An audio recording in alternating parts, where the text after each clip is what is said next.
Si mal no recuerdo, creo que ya vimos el tema de politraumatismo, jóvenes. Ustedes no lo hemos visto. Sí, ya hemos visto ese tema, doctor. Para el segundo examen entró. Muy bien. Me interesa mucho que esto prácticamente puedan recordarlo y practicarlo, porque es la base de lo que ustedes van a hacer en una emergencia. Por ende, me gustaría mucho que lo estudien bien para su trabajo práctico. Porque incluso dentro de su examen que dieron el de tercer parcial, por si acaso, mañana le voy a dejar el patrón de respuesta. Una de las preguntas es, ¿qué realizan ustedes en un paciente? Lo primero que tenían que haber realizado en ese paciente que llegó en Guayamerín es una evaluación inicial, primaria, un ABCDE. ¿Me entienden? Un paciente de alta energía con un traumatismo en hombro que pierde el conocimiento. Ustedes no lo mandan a rayos X, no lo mandan a pedir una interconsulta. Lo que hacen ustedes es una evaluación.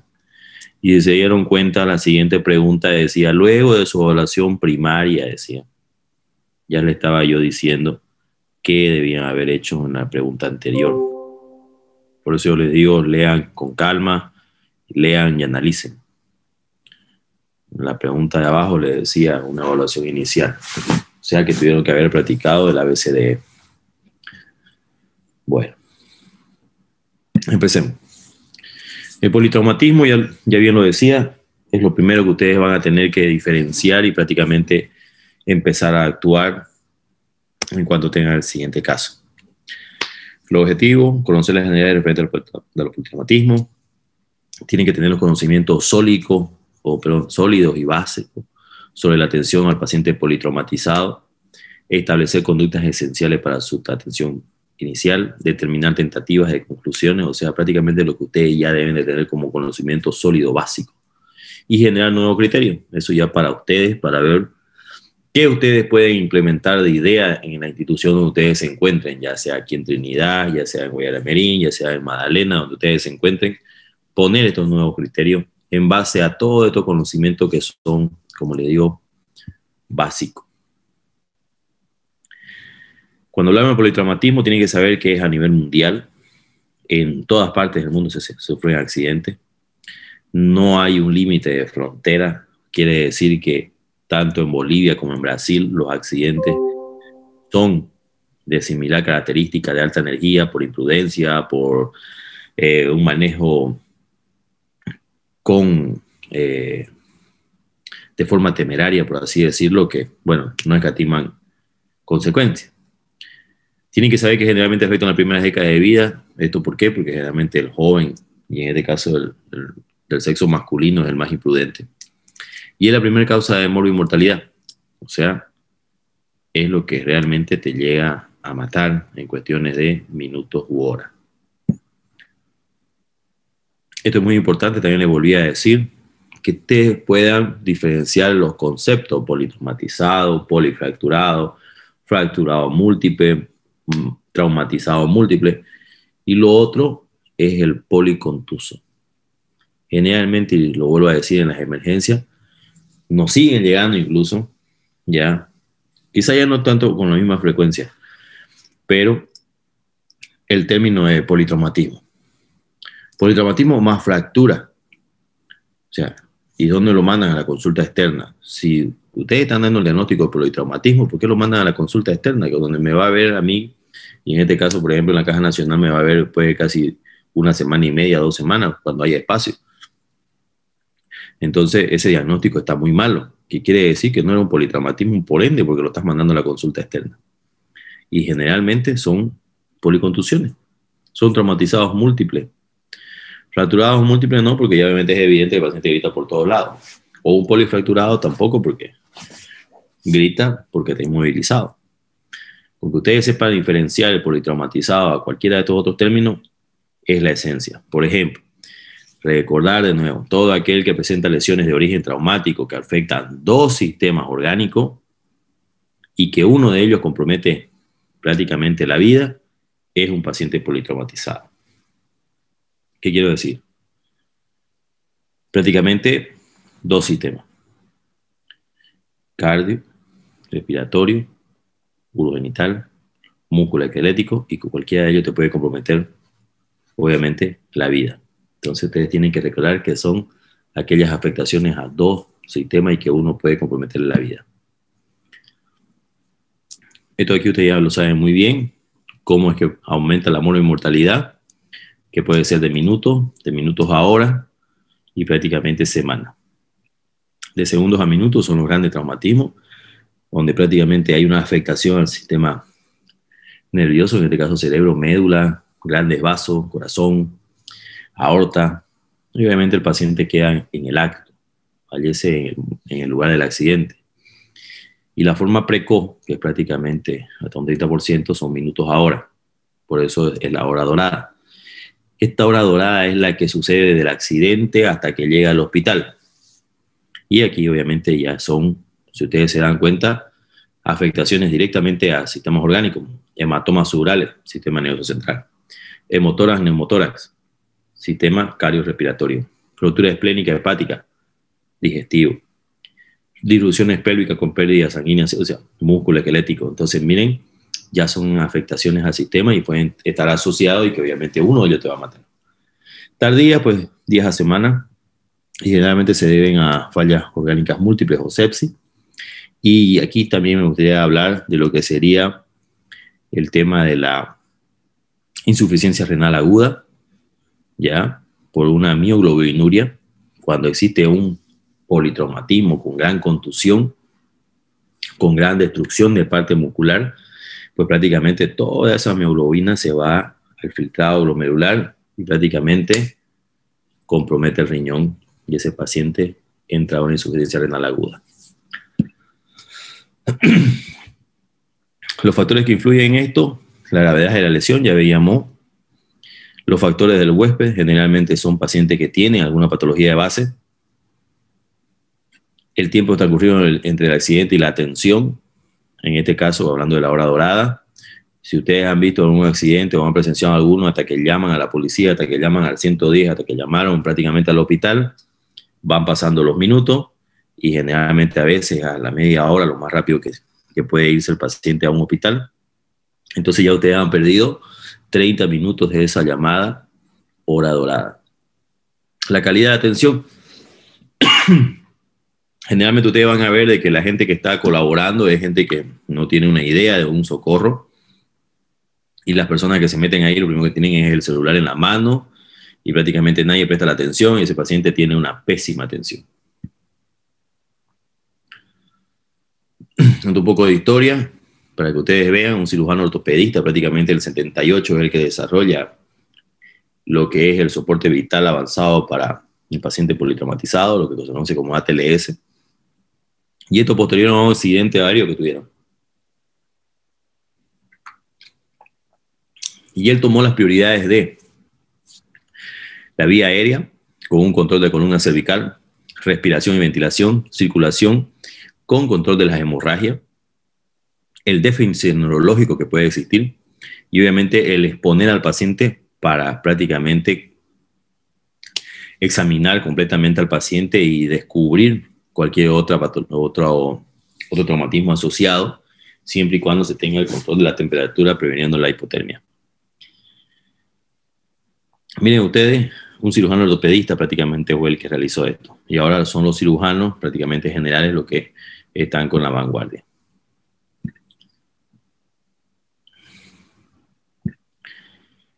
Fase de la asistencia. Prehospitalaria, hospitalaria. ¿Y qué hacen en la hospitalaria? La evaluación primaria. Cuando a un paciente a ustedes les llega a su hospital con el antecedente de haber sufrido un accidente de alta energía, ya sea de tránsito, laboral, doméstico, ustedes lo que tienen que realizar es una evaluación primaria. Es una reanimación, porque tras que ustedes están prácticamente evaluando, están reanimando. Y esa reanimación se traduce en el tratamiento inicial. Posterior a aquello, viene la evaluación secundaria, que prácticamente ya establecerán el tratamiento definitivo ante incluso puede existir una evaluación terciaria en el caso de que están derivados a su especialista respectivo. ¿Qué es lo que ustedes realizan en esa evaluación inicial? Prácticamente reconocimiento de problemas inmediatos que amenazan la vida. Por ejemplo, se van a controlar la vía aérea. ¿Para qué? Para garantizar una respiración o en el caso de que tengan alteraciones a nivel circulatorio, estabilizar la circulación, cohibiendo cualquier pérdida sanguínea que pueda tener su paciente con una compresión y no así como hacen con una especie de torniquete que lo único que hacen es una isquemia venosa y su paciente sigue sangrando. ¿Por qué? Porque su torniquete es insuficiente. Y ya ustedes recordarán que los torniquetes solamente están indicados en los casos de ablaciones de segmentos o extremidades, que quiero decir que se ha amputado. Se amputó el brazo, se amputó el antebrazo, se amputó la pierna, se amputó toda la extremidad. Es la única situación en la que ustedes pueden realizar un torniquete. Más luego, solamente compresión y vendaje. En su evaluación inicial, ¿ustedes qué tienen que hacer? Justamente este paso memotécnico A, B, C, D, E. Esta era la pregunta de su examen. Bueno, esta era la respuesta. Eso es lo que ustedes deberían haber hecho. Reciben paciente en su hospital, A, B, C, D, E. No se lo manda a rayos X, no se lo manda a tomografía. ¿Me entienden? No se lo manda a buscar al especialista. No. Ustedes son los médicos de emergencia y todos ustedes son los que empiezan la evaluación. Perdón. Muy bien, la evaluación primaria es resucitación. En el tema de sus siglas en inglés, A, B, C, D, E, prácticamente la vía aérea, como toda la columna cervical. Esto es muy importante porque cuando ustedes están viendo la vía aérea, tanto nasal como orofaringia, tienen que tener controlada esa columna cervical. Muchas veces la cabeza queda de un lado a otro, si bien el paciente puede en cierta medida respirar solo, hablar solo, el paciente sigue ansioso y empieza a mover la cabeza por todos lados y puede ser que tenga un traumatismo a nivel de columna cervical. La ventilación, pues prácticamente ver que hay esa dinámica ventilatoria de expansión, compresión. La circulación, el control de las hemorragias, generalmente algunas hemorragias son evidentes y otras hemorragias son internas, sabemos muy bien. ¿Qué es lo que ustedes tienen que evaluar? Pues un pulso y prácticamente darse cuenta si es que hay una hemorragia externa. Y si hubiera el caso de que ustedes están controlando circulación y no pueden palpar un pulso, pues prácticamente su hemorragia será interna. La D, el déficit neurológico, ustedes tienen que evaluar prácticamente el déficit neurológico que puede tener sus pacientes, ya sea en extremidades proximales como en extremidades distales, como son las extremidades pélvicas. La exposición con la prevención de la hipotermia, pues prácticamente es desvestir al paciente completamente y buscar lesiones. Yo les comentaba un caso de que sucedió aquí en Trinidad. Fue un policía, recuerdo, que fue encontrado en la avenida Japón, de lo que va al hospital materno, paciente tequeado, inconsciente, en plena vía pública, aparentemente en estado de ebriedad, es llevado a la terapia intensiva del Hospital Obrero. Y en el Hospital Obrero ustedes saben que es prácticamente rutina el desvestir al paciente, el de colocar sonda por todos los orificios habidos y por haber. ¿Y qué se encontraron? De que este paciente que fue recogido, que fue llevado a un Hospital Trinidad, que fue visto en el Hospital Trinidad, que fue enviado a nuestro hospital a la emergencia y que fue pasado a la terapia porque no reaccionaba, en terapias, luego de estos dos lugares, hacen la exposición del paciente y se encuentran con un pene que se encontraba totalmente amarrado con una liga de neumático. Imagínense por el sufrimiento de ese pobre hombre que ya no nos acompaña.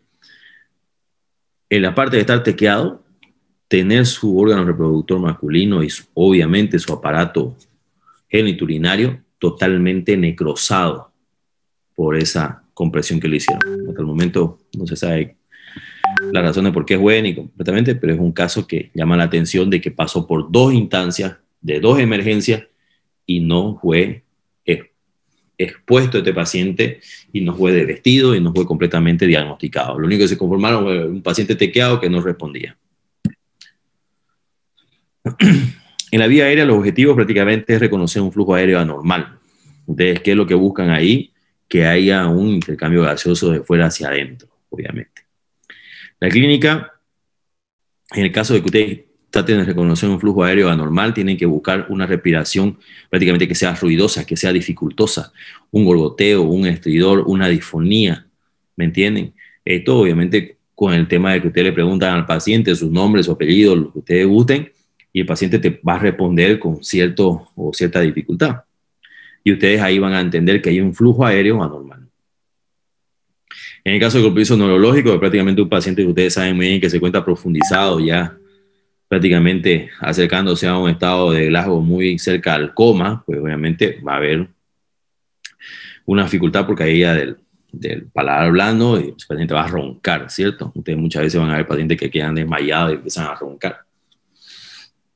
En el examen físico tienen que buscar cuerpos extraños, lesión facial, tienen que buscar que no haya fractura de base de cráneo, eso se traduce por otorragia, una lesión laringea o prácticamente traumatismos a nivel de lengua. Se ha dado caso que acabo de ver, ustedes saben que ya es una tendencia del tema de hacer un bolo, tener su acullicu de coca, y que aparte del acullicu de coca se ponen a tomar.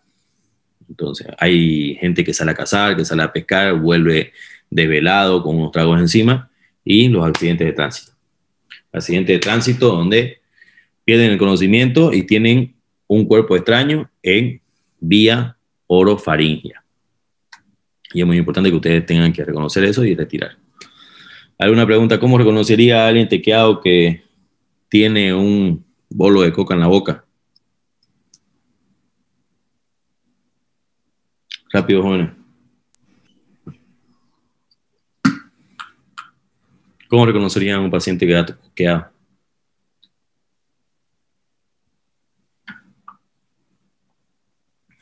Jóvenes.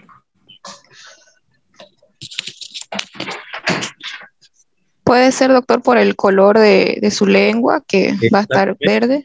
Exactamente, va a estar verde la boca, todo el orificio peribucal prácticamente va a estar verde. Entonces ustedes van a saber de que ese paciente debió haber tenido un bolo de coca. Entonces, ¿ustedes qué es lo que van a hacer? Revisar, obviamente, la boca, ¿cierto? Muy bien, de lógica, muy bien. Eso es lo que ustedes tienen que observar cuando tengan la emergencia. Tratamiento de reanimación primaria, prácticamente establecer este flujo aéreo anormal, establecer prácticamente a uno normal. Esto, como pueden ver la imagen de arriba, con un laringoscopio, una pala de laringoscopio, visualizar toda la vía aérea. Colocar una cánula de Geder o cánula de Mayo, y obviamente controlar la vía aérea con un collarín cervical, porque ya lo decíamos, traumatismo por encima de la clavícula tiene trauma cervical hasta no demostrar lo contrario, ¿cierto? Entonces ese paciente se va con su collarín. Creo que en anestesio ya ustedes no llevan todavía anestesio, ¿no? Al año van a llevar, ¿no? Ustedes son con el anterior currículo. Pero cuando vean vía aérea, se van a dar cuenta que manejar un laringoscopio es esencial y vital, así como realizar una intubación en el área de emergencia. Ya van a llegar a eso. Respiración, pero prácticamente el objetivo es reconocer una ventilación alterada y una oxigenación insuficiente. Un paciente que tiene alterada la ventilación, esa dinámica de compliance y compresión, pues prácticamente se va a traducir en una oxigenación insuficiente. Un paciente va a estar hipóxico. La clínica es una disnea, o sea, dificultad marcada respiratoria. Y que lo que ustedes tienen que prácticamente analizar rápidamente es la cianosis. Puede ser distal a nivel de uña, o puede ser prácticamente central, donde ustedes van a ver un abdomen ya prácticamente cianótico con el labio cianótico. Deformidades en el tórax, dependiendo del traumatismo que ustedes tengan, pueden tener un desbalance de tórax, lo que se denomina un tórax inestable, un tórax volante.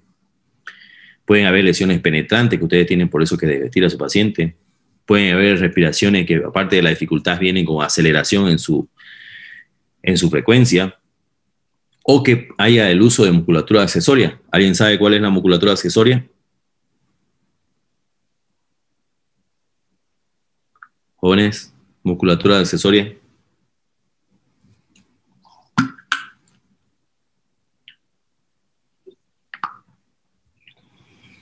Jóvenes, musculatura accesoria de la respiración. Doctor, serían músculos intercostales, dorsal ancho, puede ser, doctor.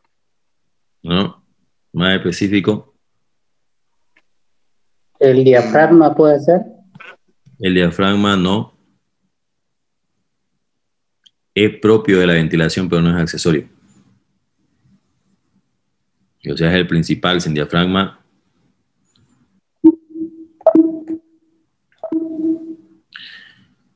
Los rectos anteriores, jóvenes, ¿qué es lo que ustedes van a ver primero? Que ese abdomen se... Un momento, por favor.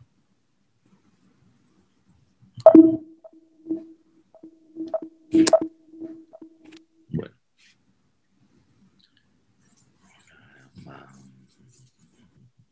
¿Pueden ver la diapositiva?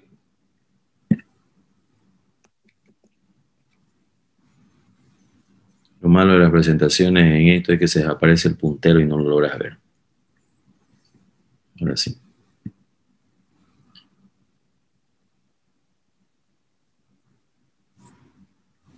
Muy bien. Pueden ver la diapositiva, ¿no? ¿Todavía? Sí, doctor, se ve. Sí, doctor. También me alegro. El uso de musculatura accesoria, pues ustedes van a ver que el paciente está haciendo uso de sus músculos abdominales, ¿ya? Los músculos intercostales, como decía su compañero.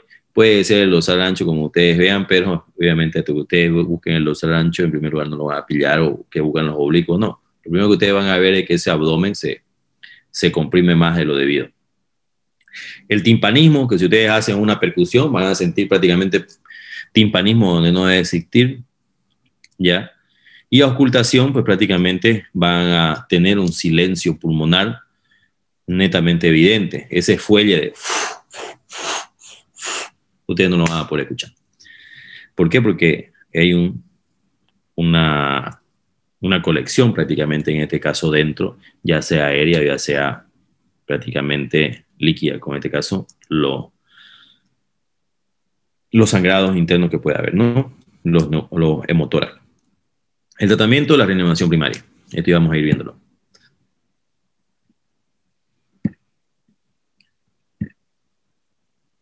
Muy bien. La circulación, el objetivo es reconocer la hemodinámica prácticamente que sea inestable. El paciente que te llega con una alteración a nivel circulatorio, con una hemodinámica inestable, pues prácticamente un paciente que llega choqueado. No te llega un paciente prácticamente consciente y que luego se va a convertir en un paciente inestable.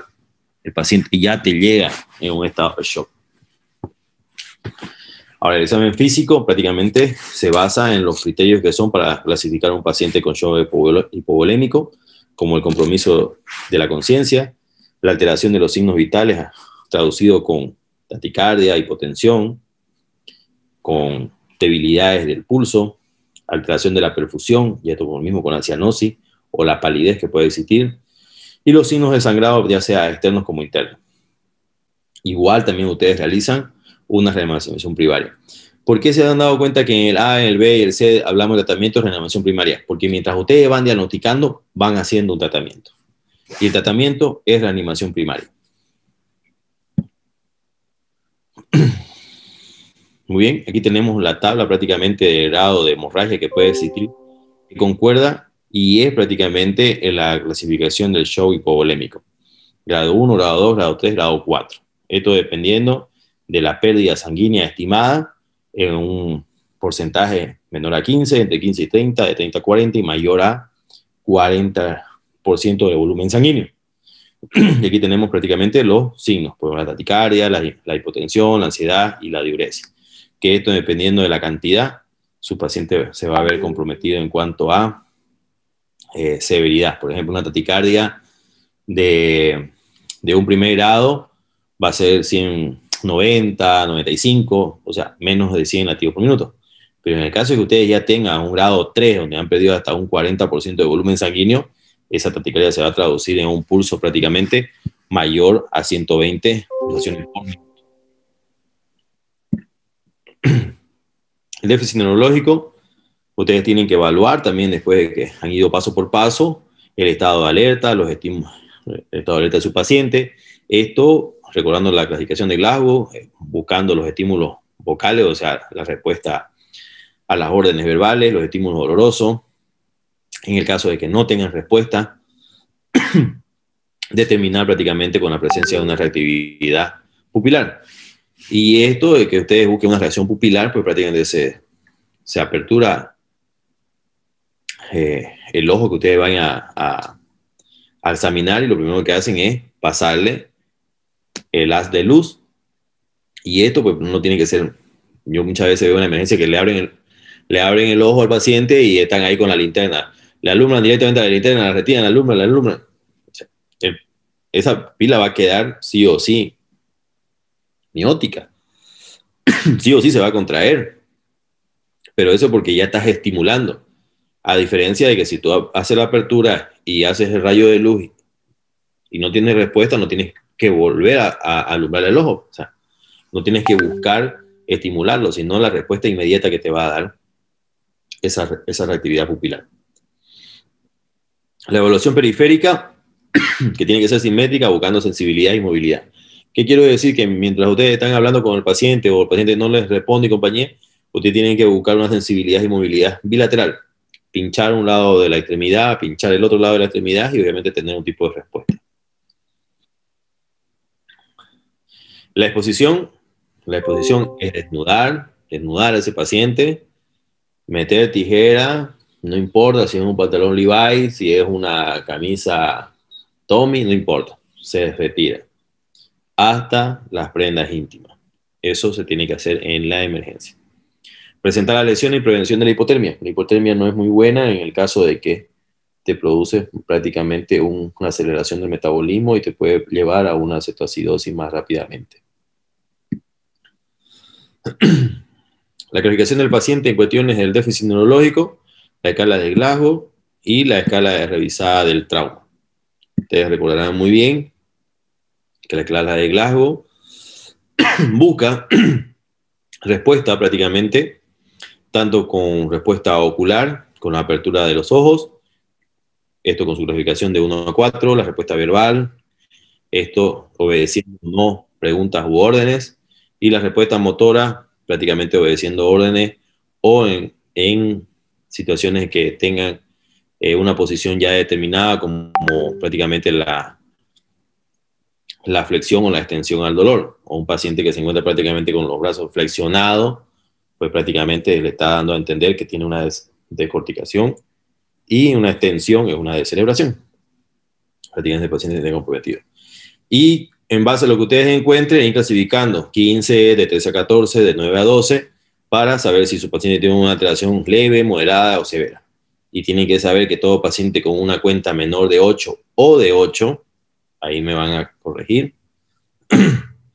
es un paciente que se encuentra en estado de coma y es un paciente que tiene que ir a una ventilación mecánica y a un tubo. La escala revisada del trauma, pues prácticamente van a buscar el ritmo respiratorio, el grado de presión arterial, y le suman a su evaluación que hicieron anteriormente la escala de Glasgow para prácticamente cuantificar a este paciente. Continuando entonces ahora. Entonces, luego que ustedes han hecho una reanimación primaria y han empezado a hacer un tratamiento, perdón, hicieron una evaluación primaria o inicial, viene su tratamiento, que es la reanimación, ¿no? Empiezan ustedes a evaluar y empiezan a tratar. Ahora, luego de eso, ustedes ya tienen una impresión diagnóstica y pues prácticamente tienen que seguir con una evaluación secundaria, en la cual ustedes revisan tanto su respuesta como sus primeras mejorías o no de su paciente. Y esto, hay conceptos y objetivos, por ejemplo, con su paciente, ya con su paciente estabilizado, en un reconocimiento completo del paciente de pies a cabeza, ya tiene un detalle un poquito más específico de lo que van a ir a examinar. Aquí buscan antecedentes, ¿ya? Es muy importante que puedan ustedes reconocer esta terminología amplia. El examen físico, la planificación de la evaluación, obviamente ya aquí ustedes pueden solicitar la opinión de los especialistas, mandar prácticamente sus interconsultas respectivas y tener tratamiento de prioridades definitivas o temporales. En este caso, la colocación de un sello pleural un sello de tórax, un avenamiento pulmonar, todo eso. Y reclasificar a su paciente, ya sea con su escala de Glasgow o su escala revisada del trauma. Lesiones osteoarticulares, prácticamente ustedes tuvieran que ir a evaluar amputaciones o ablaciones, síndromes compartimentales, fracturas expuestas, fracturas con compromiso de partes blandas. Muy bien. El término de amplia es sencillo. Ustedes tienen que indagar, ya sea con un familiar que se encuentra ahí o si su paciente le puede responder, si existen antecedentes de alergia, si toma algún medicamento, si existen patologías de base, si hubo la ingesta o no de comida previa al accidente y el ambiente donde fue ocurrido. Anteriormente el término era ample, que prácticamente venía con la exposición. La evaluación terciaria, pues prácticamente ya son reevaluaciones y reclasificaciones con tratamientos definitivos y en este caso es un traslado, ya sea al servicio de traumatología, ya sea al servicio de cirugía, ya sea al servicio de neurocirugía, pues prácticamente ya aquí viene la derivación del paciente. En todo momento, el médico que recibe al paciente no se separa de él hasta el momento de que sea trasladado y se ha mandado prácticamente para un tratamiento definitivo.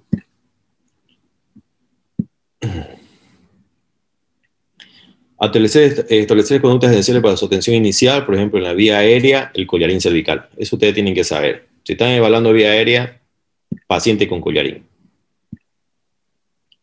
¿Qué hay que hacer? Mantener la vía aérea. ¿Cómo se mantiene la vía aérea? Como pueden ver en la imagen, la elevación del mentón, levantamiento del maxilar inferior, colocación de una cánula orofaringia o una cánula nasofaringia para mantener una vía aérea. Esto es importante. Ustedes tienen un paciente en la calle con pérdida del conocimiento, totalmente tirado, pues ustedes estabilizan la columna cervical sujetando la cabeza, elevan el mentón, elevan el maxilar inferior y en el caso de que ya ustedes estén por realizar el transporte y tengan a la mano las cánulas, en este caso lo más común es que tengan una cánula orofaringia como la de Gueder o prácticamente la de Mayo, la colocación de la misma. Esto también lo van a ver ustedes en la anestesiología, la colocación de una cánula de Gueder. Van a ver la técnica. Es realmente sencilla, pero tiene su pequeña maniobra que tienen que recordarla en el momento que la vayan a introducir para tener una vía aérea totalmente permeable y estable. El caso de una intubación orotraqueal o una intubación nasotraqueal, pues prácticamente ya esto ya es propio de la emergencia. Esto se realiza en la emergencia. Y la realización de una intubación orotraqueal, pues es lo más sencillo del mundo. Ya tienen sus técnicas especiales, pero esta técnica debe ser conocida por su médico que se encuentra ahí, el médico de emergencia. En este caso, ustedes mismos pueden hacer la realización orotraqueal y no esperar a un especialista. Esto deberían de realizarlo ustedes en el caso de que estén ustedes en la emergencia. Ya lo vuelvo a decir, esto mismo lo van a ver en anestesiología. Una vía aérea quirúrgica, la cricotiroidectomía quirúrgica o por punción y la traqueostomía. Ya esto prácticamente es un área de quirófano. ¿Puede ser realizada en la emergencia? Sí, siempre y cuando tengan un entrenamiento previo, ¿no? Ya sea la colocación de punción o una traqueostomía, sencillo. No sé si recuerdan la película Anaconda, donde prácticamente le pica una avispa, ¿se acuerdan? Al protagonista, y le hacen una traqueostomía por una punción con un lapicero. Aunque parezca de ficción, eso se realiza ahora. La ventilación y la respiración. Una eficiente ventilación requiere una adecuada función pulmonar, en este caso también una pared torácica y un diafragma como tal. Es por eso que ustedes tienen que diagnosticar rápidamente traumatismos a nivel torácico como a nivel abdominal. A nivel abdominal, ¿qué te puede hacer un aplastamiento a nivel abdominal? Una ruptura y una herniación del diafragma y por ende va a tener una alteración del diafragma y va a ser una ventilación ineficiente. Lesiones que comprometen la ventilación, neumotórax hipertensivo, prácticamente tiene una compresión a nivel de parénquimas pulmonares, de presión positiva, a diferencia de una presión negativa necesaria para la ventilación. Tórax inestable, pues prácticamente un tórax que no tiene esa dinámica y que desbalancea y hace que no haya esa expansión pulmonar que es la que nos hace respirar, ¿me entienden? Y luego esa relajación. El hemotórax, en el caso del hemotórax, pues prácticamente también tiene una ocupación de ese parénquima pulmonar, en este caso de sangre, que colapsa un pulmón y obviamente no te deja hacer el intercambio gaseoso correspondiente. El hemotórax simple. La contusión pulmonar es muy importante. Si bien la contusión pulmonar, tú cuando sacas una radiografía, luego del suceso, luego del accidente, de las 24 horas, no vas a ver mucha situación. No vas a ver fractura a nivel costal, no va a haber sombra de un hemotórax, pero van a ver que como toda contusión, todo edema, va a haber una pequeña imagen como vidrio esmerilado que te da a suponer que hay un edema. Y este edema, si tú no controlas con sus buenos antiinflamatorios, pues va a evolucionar a un edema generalizado de todo el parénquima pulmonar que te va a impedir una buena mecánica ventilatoria y por ende un paciente que te puede hacer una insuficiencia respiratoria. Ventilación y respiración, oxigenación adecuada, como ustedes mantienen una oxigenación adecuada con una mascarilla. En el caso de que ustedes hayan llegado a entubar al paciente con la utilización del ambú no olvidando con su bolsa reservoria, y que puedan hacerle un soporte de oxígeno a su paciente, oxígeno al 100%, con un flujo de 10 a 15 litros por minuto y con ventilaciones de prácticamente 12 ventilaciones por minuto. ¿Cuánto es la respiración? ¿Cuál es la frecuencia respiratoria normal, jóvenes, en el adulto? De 16 a 20, doctor. ¿Alguien más? 16 a 20. 14 a 20. 12 a 20, doctor. ¿De dónde sacan eso? ¿De dónde sacan eso?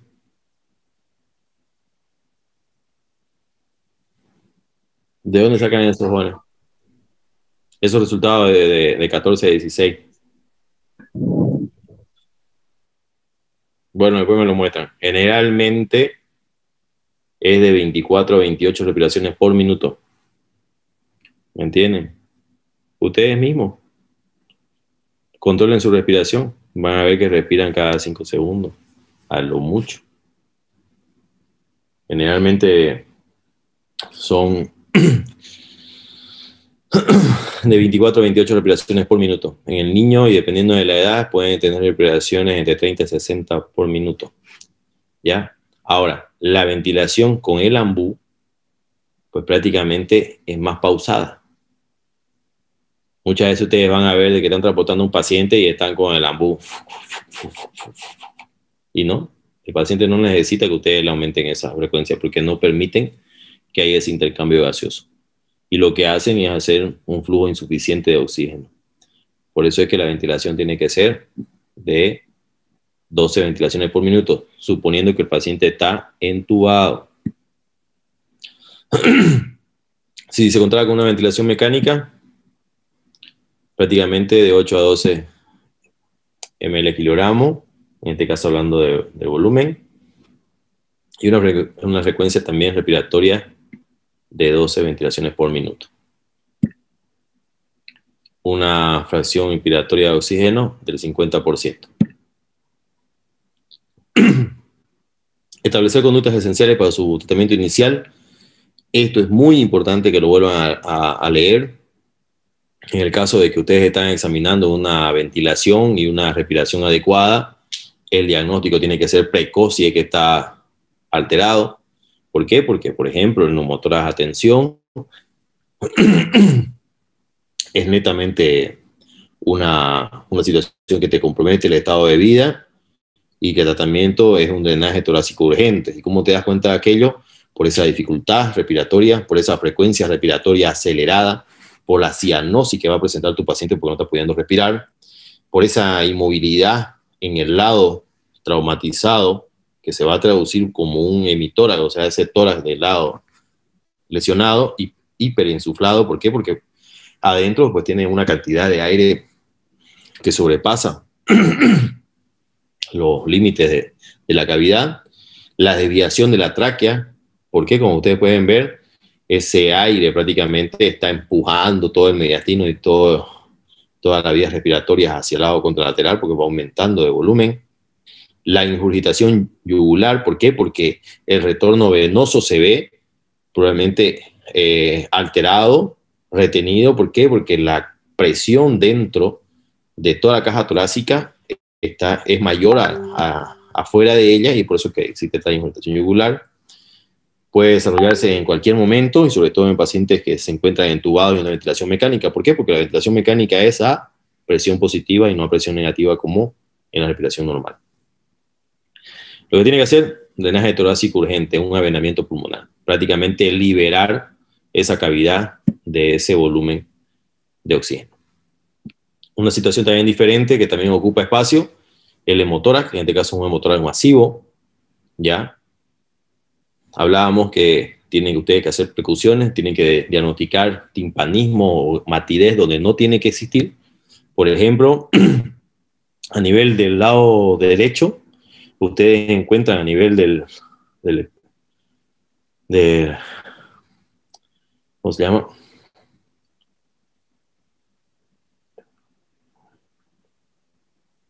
Eso es hipocondrio. Sí, a nivel del hipocondrio, en el hipocondrio derecho, pues prácticamente ustedes tuvieran que tener esa matidez del hígado, pero cuando existe un neumotórax van a tener un timpanismo. Como en el otro lado, donde debería existir un timpanismo, encuentra una matidez, pues prácticamente ahí existe una colección, en este caso un hemotórax. La toracocentesis, prácticamente también este avenamiento pulmonar. Si es positivo, cuando ustedes puncionan, si tienen un débito, prácticamente colocan un drenaje torácico. Aquellas situaciones donde han tenido más de 1500 ml de forma inmediata, que han tenido más de 500 ml en esta toracocentesis, pues prácticamente ustedes tienen que hacer una intervención quirúrgica urgente. Les quiero decir que si ustedes hicieron esta toracocentesis y se le vino más del litro de sangre, pues ya estuvieran que estar llamando prácticamente al cirujano de tórax. La circulación, control de hemorragias externas e internas y su diagnóstico y tratamiento del shock. En este caso, el control de las hemorragias externas es muy importante.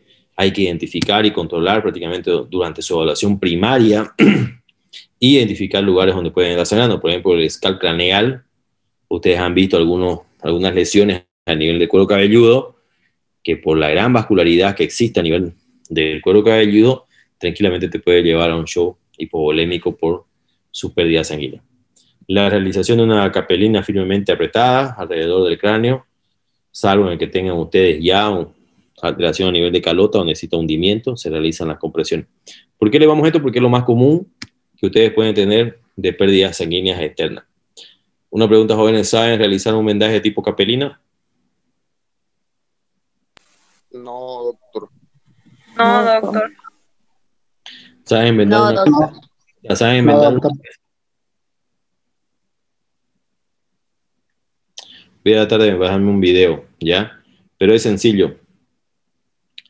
Se realiza con un ayudante. El ayudante se pone en la parte posterior del paciente, ¿ya? Ya sea con sus pulgares o con sus dedos e índices a ambos lados, como pueden ver, si es que están viendo mi cámara. Se coloca a ambos lados. Ustedes entonces empiezan, hacen una primera vuelta, llegan al punto de uno de los índices de su colaborador y cruzan al otro lado. Pisa su colaborador, la venda y ustedes vuelven hacia el otro lado. Y van vendando prácticamente de un lado a otro y su colaborador va pisando. Una, dos o tres vueltas, dan otra vuelta circular y vuelven a prácticamente ir de un lado a otro y volver a hacer la presión. ¿Me entendieron? Fue difícil. Sí, doctor. ¿Entendieron? Sí, doctor. Entonces lo van a poder hacer el sábado. No, doctor. No. No, doctor. No. Es sencillo, jóvenes. Más tarde se reúnen 3 personas. El paciente, el colaborador y el que va a vendar. El paciente, el colaborador en la parte posterior y el que va a vendar adelante. Hacen una vuelta circular. El colaborador pone sus dedos índice. Llegan a uno de los dedos índice y cruzan hacia el lado contralateral. Pisan, apretan y vuelven al otro lado. Vuelven a pisar y van al otro lado. Vuelven a pisar y van al otro lado y recién pueden dar otra vuelta circular. ¿Me entendieron? Bueno, en YouTube. Los cruces del vendaje, doctor, 4 veces por lo menos. Lo que pueda, no hay una regla, ¿no? Pueden hacer 1 o 2 y dar una vuelta, o pueden hacer 1, 2, 3, dependiendo. Dependiendo de cómo les ayuda a su colaborador. ¿Entiendes? Ok, doctor. En lo que ellos puedan pisar, ustedes pueden hacer 2 o 3 vueltas y darle una vuelta circular. Bueno, ese es Gracias. Evaluación y tratamiento del shock. En este caso, el estado de conciencia, el color de la piel, llenado capilar, lo más confiable para el diagnóstico, el pulso rápido o débil, es un signo precoz de hipovolemia. Aunque tienen que recordar de que una persona sana con un sistema hemodinámico firme todavía o sano, rápidamente va a hacer una estabilización y quizás no logren encontrar estos signos que le acaba de mencionar, como la palidez y el pulso débil y el llenado capilar. Porque puede ser que su paciente rápidamente se compense y ustedes van a buscar y van a encontrar normal, pero su paciente se encuentra en un grado prácticamente de shock hipovolémico que puede ser de 1 a 2, dependiendo. Es una forma transitoria, no sostenida, por cierto. Establecer conductas esenciales para su atención, por ejemplo, importantísimo. 2 vías, en este caso a nivel de codo. Se van a dar cuenta, y no hablo por hablar. Llega a la emergencia, viene la enfermera y trata de colocar un Avocat número 24 en el dorso de la muñeca. ¿Qué es lo que pasa en un shock hipovolémico?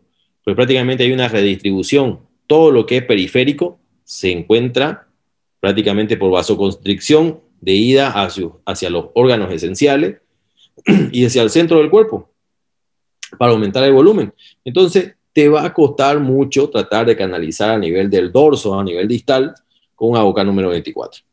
Lo que tienes que ir a buscar son prácticamente vías gruesas, como a nivel del codo, o prácticamente a nivel yugular, ¿ya? Para colocar estos Avocat de grueso calibre, ya sea 14, 16, 18, máximo un 20, ¿ya? O sea, en cuestiones, ustedes saben que mientras menor el número, más grueso, ¿no? Entonces, por esa situación. ¿Y dónde tienen que ir? A la flexura del codo. ¿Y cuánto tienen que ser? 2. Es un error garrafal y eso lo van a ver, porque estoy seguro que lo van a ver. Espero que no lo hagan. Tiene un paciente una vía y hay 2 sueros por la misma vía. ¿Será que van a pasar esos 2 sueros por una vía en la misma velocidad que si fueran a ambos lados? Pregunta lógica. ¿Pasan o no pasan?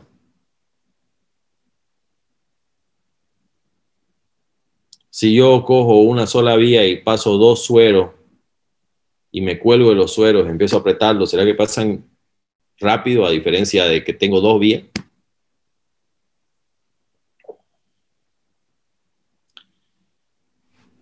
No pasan, jóvenes, no pasan. Tienen que ser 2 vías a ambos lados.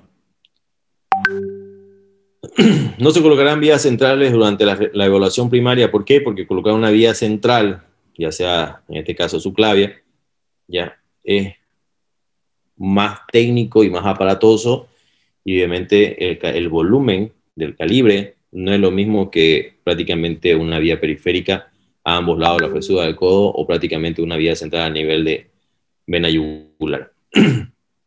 Entonces las vías centrales se difieren luego de una evaluación primaria. De rutina, luego que ustedes han canalizado, canalizan, mandan su muestra. Hemograma, solicitan hemograma, glicemia, tipo de coagulación, gasometría, y obviamente las pruebas cruzadas y empezar a solicitar las unidades de sangre. En este caso, mejor si es paquetes globulares, y si no hubiera paquetes globulares, pues prácticamente sangre entera.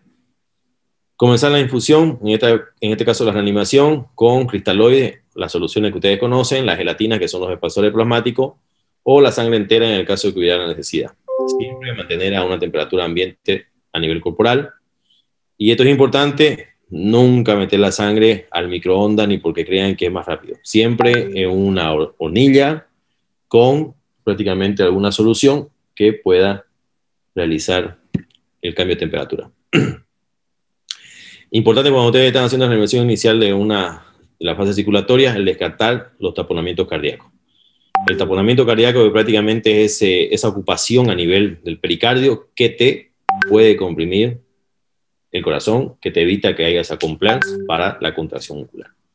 Y eso se traduce en una hipotensión refractaria a los líquidos, que quiere decir que le has pasado ya 3 sueros, o sea, le has pasado 3 litros de solución y sigue tu paciente hipotenso. Que si estás haciendo la medición de la presión venosa central, pues hay un aumento súbito de la misma, pese a que tu paciente sigue hipotenso. Hay disminución de los tonos cardíacos, pones el estetoscopio y apenas puedes escuchar los ruidos cardíacos. Si sacas un electrocardiograma en ese momento, pues vas a ver que no existe una onda QRS totalmente dibujada, que casi hay un aplanamiento del mismo. ¿Y esto por qué? Porque no hay esa contractura que te marca un registro electrocardiográfico. Y si es positivo, realizar prácticamente la pericardiocentesis. O sea, para liberar esa presión que no te deja al corazón expandir como necesita. El déficit neurológico, detectar las afecciones neurológicas que requieren una conducta prácticamente terapéutica urgente. Ya ustedes recordarán la escala de Glasgow, la reactividad popular. ¿Por qué? Porque ya decíamos, paciente que se encuentra con un nivel de respuesta de 8 o menor a 8 es un paciente en coma, un paciente que necesita una ventilación. Ahí tienen el esquema de la respuesta ocular, respuesta al dolor, respuesta verbal. La clasificación de la escala de Glasgow, la lean. Menor a 9, por eso yo le decía, ya sea 8 o menor a 8, prácticamente una intubación y una ventilación mecánica. Traumatismo cráneoencefálico grave, se consultará con el neurocirujano, solicitando al mismo tiempo una tomografía urgente. Una de las conductas que, bueno, la he puesto para conocimiento general, algunos la usan, por ejemplo, hay neurólogos que dicen no usar manitol, y hay otros que dicen sí, usar manitol, otros dicen sí, usen corticoide, y otros dicen no, use corticoide. Bueno, en eso no hay un consenso, yo no puedo meterme de ese lado, pero ustedes sí pueden salvar una vida utilizando el manitol, esta solución hipertónica, a una concentración, una dosis de 1 gramo o kilogramo de peso, pasarla en 20 minutos y hacer una hiperventilación al paciente, donde ustedes puedan tener una presión de dióxido de carbono prácticamente alrededor de 30 milímetros de mercurio. Ese, mi joven, es un vendaje capelino. La exposición debe vestir prácticamente al paciente y prevenir la hipotermia. Como pueden ver, este paciente aparentemente tiene una herida, un orificio de salida. Este paciente, si recordarán la imagen anterior, era una fractura de fémur por una herida por arma de fuego, en este caso una proyectil de escopeta. Medida complementaria: mientras ustedes están realizando la evaluación inicial, la reanimación, la evaluación secundaria, pues ya tiene que haber otro colega o otro personal que se encargue de una sonda nasogástrica, ya sea que se encargue de una sonda vesical, y la solicitud de exámenes complementarios, como recién aquí, la solicitud de radiografía, empezando por columna cervical, tórax y pelvis, lo más importante. En este caso, la sonda vesical, si no existiera sangre en el meato urinario o un hematoma a nivel de escroto, prácticamente sería la colocación de la sonda vesical. ¿Por qué tienen que verificar eso? Porque si ustedes tienen un trauma de uretra y ustedes meten una sonda vesical, van a lastimar más. Entonces imagínense lastimar una uretra, la repercusión que tuvieran después. El hematoma escrotal, pues te informa que el hematoma escrotal puede ser debido a una ruptura de la uretra peniana intrapélvica con justamente un compromiso a nivel de pelvis, pues en este caso fracturas de pelvis. Y en el caso de un tracto rectal buscando una próstata desplazada es justamente el compromiso que puede existir por tener un traumatismo pélvico. Ahora, establecer conductas esenciales para una atención inicial, el síndrome de respuesta inflamatoria.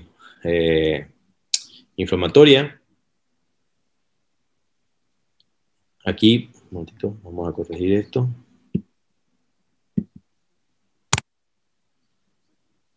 Síndrome de respuesta inflamatoria, muy bien. Síndrome de respuesta inflamatoria prácticamente es producida por el daño tisular que produce una disfunción de órganos y sistema. Esto, yo les decía, por ejemplo, en el caso de un traumatismo con contusión pulmonar, que a las 24 horas, 48 horas ustedes no ven nada en la radiografía, pero se ve ese vidrio esmerilado que da suposición de que hay un proceso inflamatorio, que esto va a desarrollar el síndrome de respuesta inflamatoria, lo que conoce como el SIRS, y de ahí va a haber el compromiso de órganos y sistema. ¿Por qué? Porque ese proceso inflamatorio te va a prácticamente disminuir el intercambio gaseoso, en este caso la hematopoiesis. No, la hematosis, perdón. Clínicamente se va a traducir una hipoxia, un estrés, una hipotensión, una insuficiencia respiratoria, puede ser una insuficiencia renal, cuando ya afecta prácticamente a riñones, y hace una propensión a que son las infecciones. ¿Por qué? Porque prácticamente consume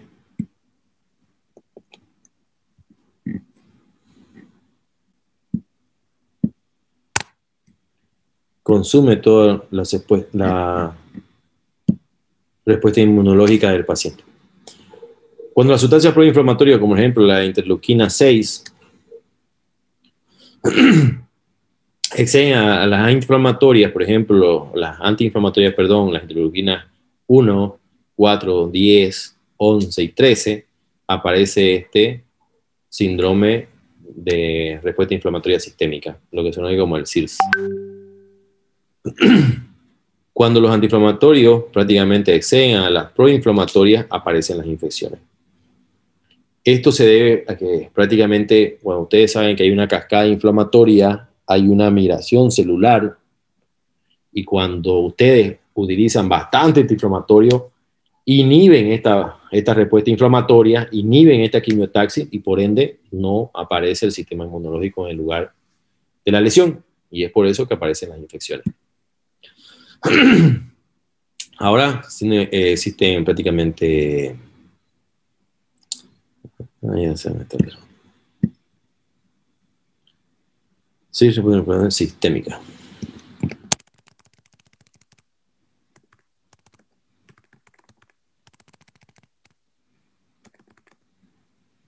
Sistémica.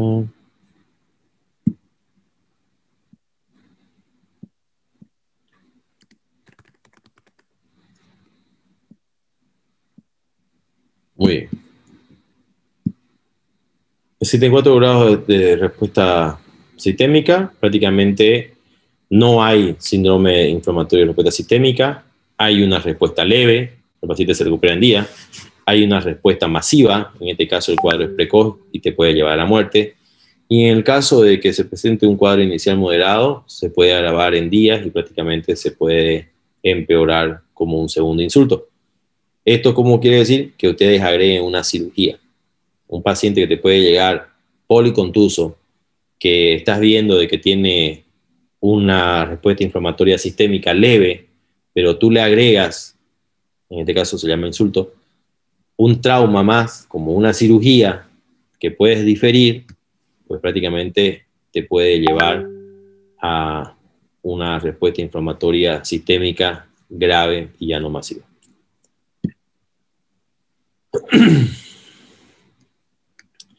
Existen criterios de diagnóstico. Por ejemplo, temperaturas mayores a 38 o prácticamente menores a 36, frecuencias cardíacas mayores a 90 latidos por minuto, frecuencias respiratorias, por ejemplo, mayor a 20 respiraciones por minuto, hiperventilación, leucocitosis que pueden existir como más de 12.000 leucocitos por campo, o menor a aquello, como una prácticamente linfopenia, o de BIOS a la izquierda, donde prácticamente tienen que formarse nuevos leucocitos para que prácticamente exista un número mayor.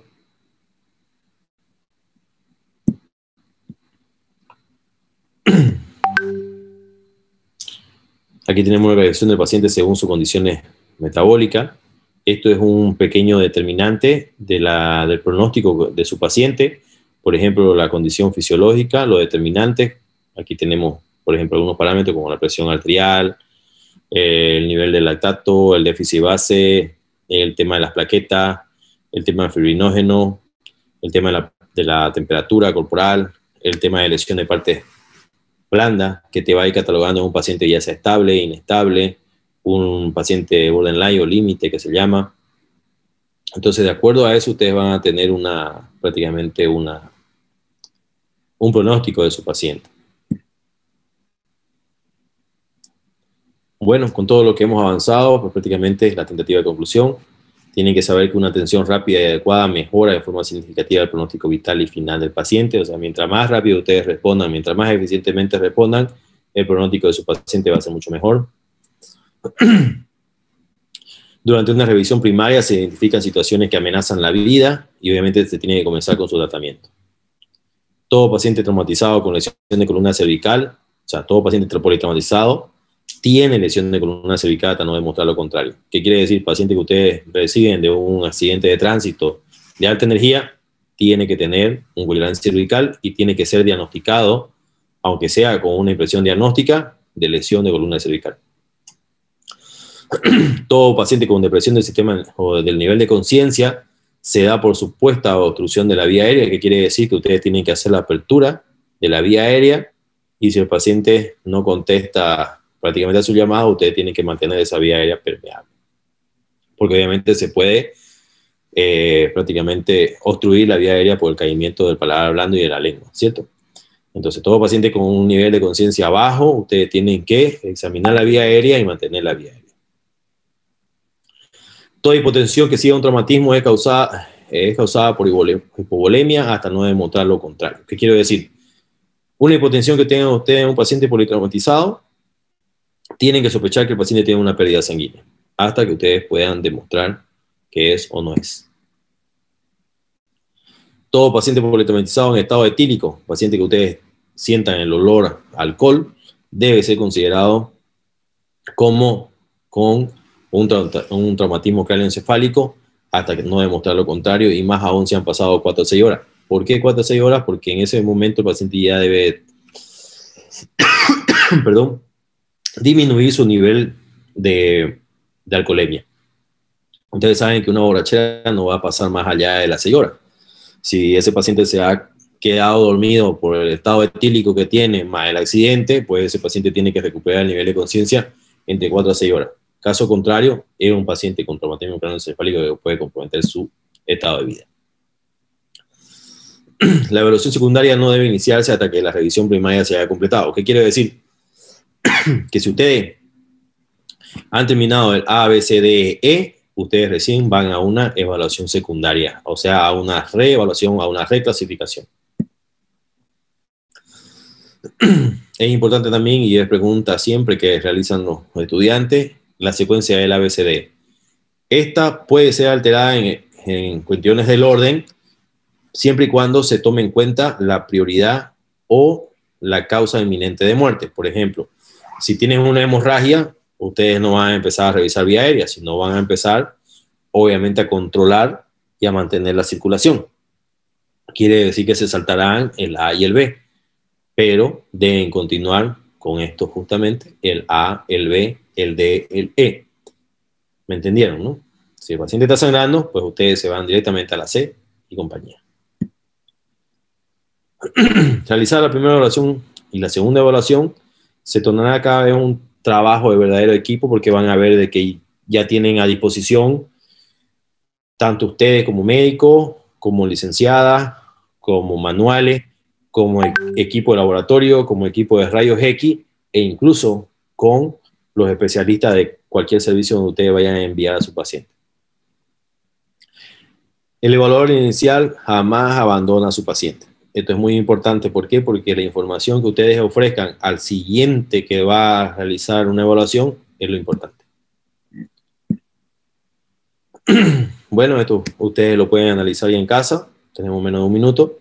Ya, el crear nuevos criterios. conformar equipo de asistencia politraumatizado. Imagínense un grupo de internos que sea capacitado en atención de un paciente traumatizado, cómo recogerlo del accidente de tránsito y cómo llevarlo al hospital y cómo reanimarlo. Eso pues será tarea ya de ustedes. Bueno, jóvenes, les paso más un momento el tema, ¿ok? Espero que lo vuelvan a repasar. Esto es lo primero que ustedes van a realizar. Si pueden profundizar un poco más, mucho mejor. Bueno, jóvenes, que tengan buenas tardes.